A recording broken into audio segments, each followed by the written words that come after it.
Et le second finaliste de ce soir, c'est Camille Brunet du laboratoire Recherche translationnelle et innovation en médecine et complexité pour la thèse Mode et mécanismes de survie environnementale des Francisella.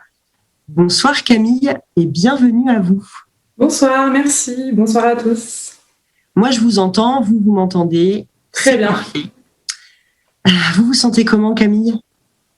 Ça va. Contente d'être ici. Ça va. Très bien. Et ça ira encore mieux dans quelques instants. Je vous souhaite force et courage. Vous avez saisi le fonctionnement. À votre signal, je disparais. Les 4 bips retentissent, annoncent le départ du chrono et ce sera à vous pour 3 minutes. Je vous souhaite bonne chance.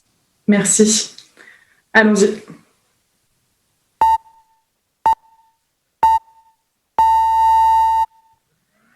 Dans 180 secondes, vous espérerez ne jamais avoir besoin des résultats de ma thèse. Je travaille sur une petite bactérie qui s'appelle Francisella tularensis. Elle est si petite qu'elle s'envole au moindre courant d'air et peut causer une infection des poumons grave si on la respire.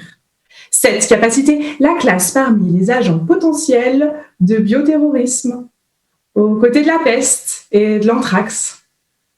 Alors non, je ne produis pas une super bactérie dévoreuse de poumons humains dans le sous-sol de mon laboratoire. Non.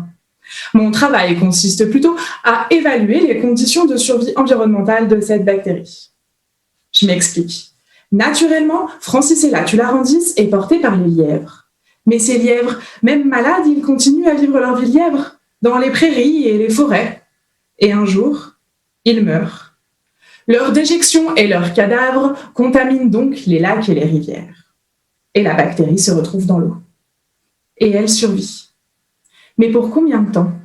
Par quel mécanisme ? Et dans quel type d'eau survit-elle le mieux ? Eau chaude ou eau froide ? Eau douce ou eau de mer ? De l'eau abritant d'autres micro-organismes ou non ? C'est à toutes ces questions que nous essayons de répondre au sein de mon laboratoire, de manière à ce que si un jour la bactérie est diffusée dans l'environnement, nous puissions identifier les zones où elle pourra survivre. Et ainsi, peut-être, éviter une prochaine pandémie. Pour cela, j'ai défini 2 axes dans ma thèse. Le premier est plutôt champêtre, puisque nous allons sur le terrain, dans les régions où il y a le plus de malades, et nous prélevons de l'eau. De retour au laboratoire, nous l'analysons pour chercher la bactérie.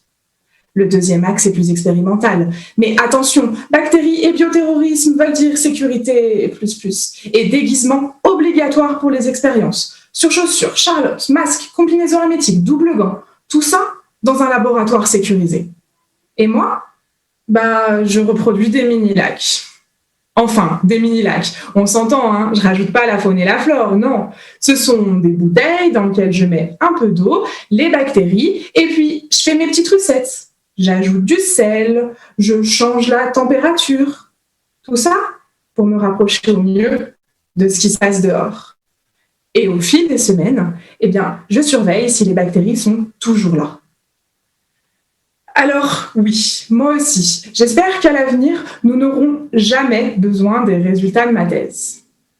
Mais vous savez, Marie Curie aurait dit un jour, « Rien n'est à craindre, tout est à comprendre ». Eh bien, l'objectif de ma thèse, c'est de comprendre Francisella tularensis pour ne plus la craindre. Merci beaucoup Camille et bravo pour cet exercice. Merci à vous.